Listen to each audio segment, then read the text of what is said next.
The Israeli government has confirmed that the first direct talks in decades between Israeli and Lebanese civilian representatives took place on December 3rd.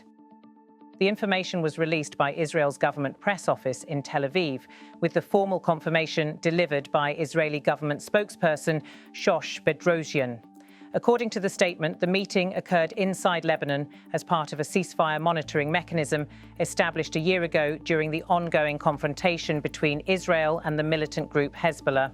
The mechanism was set up to stabilize frontline conditions, reduce cross-border escalations, and create a channel for communication designed to limit miscalculation along the northern frontier. Until now, it had functioned through intermediaries and indirect coordination. The December 3rd meeting marks the first instance of direct civilian-level contact acknowledged by Israel in many years. Shosh Bedrosian, speaking in English, outlined the significance of the encounter. She described the development as part of broader diplomatic efforts supported by the Israeli leadership. In her remarks, she stated, "Today's meeting in Lebanon is an initial attempt to establish a basis for a relationship and economic cooperation between Israel and Lebanon. This is a historic development. Be in no doubt that this direct meeting between Israel and Lebanon took place as a result of Prime Minister Netanyahu's efforts to change the face of the Middle East. The confirmation follows a period of heightened tension along the Israel-Lebanon border, where exchanges of fire, drone incidents, and sporadic rocket activity have persisted despite several attempts by international mediators to stabilize the situation. The year-old ceasefire framework, though imperfect, has been used by security officials, military liaisons, and international observers to prevent localized incidents from escalating into a wider conflict.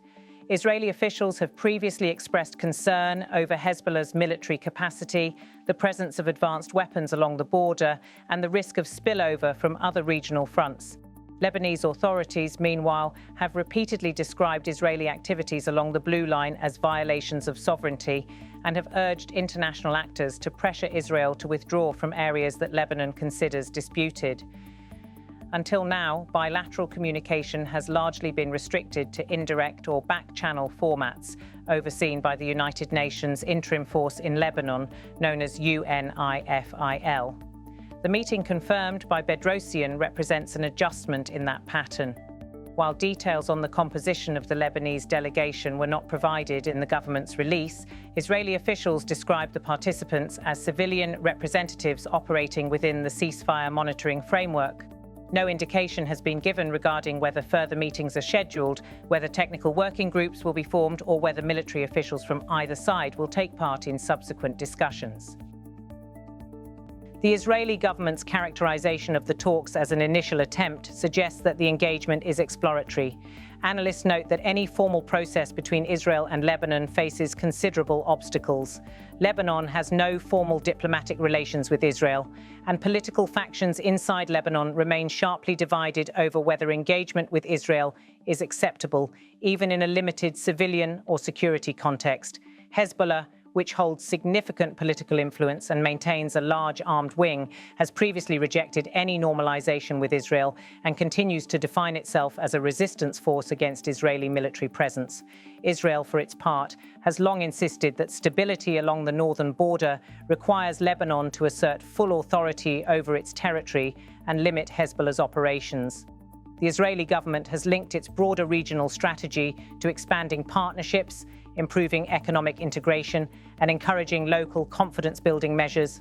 Bedrosian's statement places the December 3rd meeting within that framework, framing it as part of Prime Minister Benjamin Netanyahu's wider policies in the Middle East. The government press office did not release footage of the Lebanese side of the talks, nor did it disclose the location of the meeting beyond confirming it was held on Lebanese territory. No parallel statement has yet been reported from Lebanese ministries. International organizations operating in the region, including the United Nations Interim Force in Lebanon, have not issued immediate public comment on the nature of the discussions. The timing of the meeting is notable.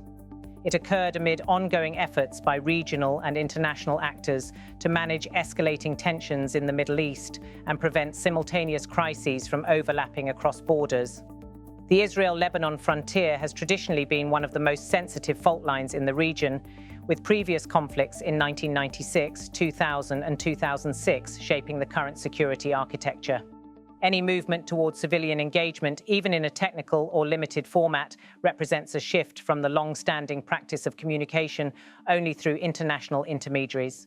Within Israel, government officials have emphasized the strategic value of opening channels with Lebanon that extend beyond military deconfliction. They argue that limited civilian-level engagement, particularly on economic or infrastructure-related issues, could reduce pressure along the border if sustained and supported by both sides. Bedrosian's statement aligns with that position, focusing on the concept of building a basis for a relationship and outlining the intention to explore cooperative opportunities. However, the Israeli government has not indicated that the talks represent diplomatic recognition, a negotiation toward a treaty, or any formal normalization process. Officials have repeatedly clarified in previous briefings that any substantive political shift would require structural changes inside Lebanon and broad agreement among Lebanese factions, conditions that do not currently exist. The December 3rd meeting is therefore being presented as a technical development within an already established monitoring mechanism rather than a breakthrough in diplomatic relations. There has also been no indication that Palestinian issues, maritime border disputes, or regional military concerns were included in the meeting's agenda. The statement focuses exclusively on the meeting's purpose within the ceasefire monitoring framework and on the potential for future civilian cooperation. No references were made to security guarantees, disarmament issues, or cross-border deployments. International observers note that the broader regional climate remains fragile. Diplomatic efforts led by the United States, European Union, and various Arab governments are ongoing in multiple arenas, each attempting to prevent escalation across the region's interconnected conflict zones. Any new channel of communication, including civilian-level engagement between Israel and Lebanon, will be evaluated by these actors for its potential contribution to stabilizing the border. The Israeli government has not announced a timeline for follow-up engagements. Officials have also not provided further information regarding the composition of the Israeli delegation beyond confirming that the representatives were civilian participants sent under the monitoring framework. Bedrosian's comments indicate the government intends to highlight the historic nature of the direct meeting while maintaining a careful distinction between this engagement and any broader political negotiation. For now, the meeting stands as a formally acknowledged development in a conflict zone where direct bilateral contact has been rare. The acknowledgement itself suggests that Israel views the conversation as sufficiently significant to make public, and that it sees value in framing the interaction within its broader regional strategy. There are still many unanswered questions regarding how Lebanon will respond publicly, how Hezbollah will react, and whether international intermediaries will be formally involved in the next stage. The meeting's classification as an initial attempt indicates that the Israeli government is treating the development as a test of feasibility rather than a committed long-term process. The situation along the Israel-Lebanon border will continue to be monitored closely. Any adjustments in the frequency, structure, or level of talks will reflect conditions on the ground, political decisions in both countries, and the wider regional environment. For now, the confirmation marks a rare moment of direct civilian contact between two states with no formal diplomatic relations and a long history of conflict. This concludes the current status. Israel has confirmed that its civilian representatives held direct talks inside Lebanon under an existing ceasefire monitoring mechanism, marking the first openly acknowledged engagement of its kind in decades.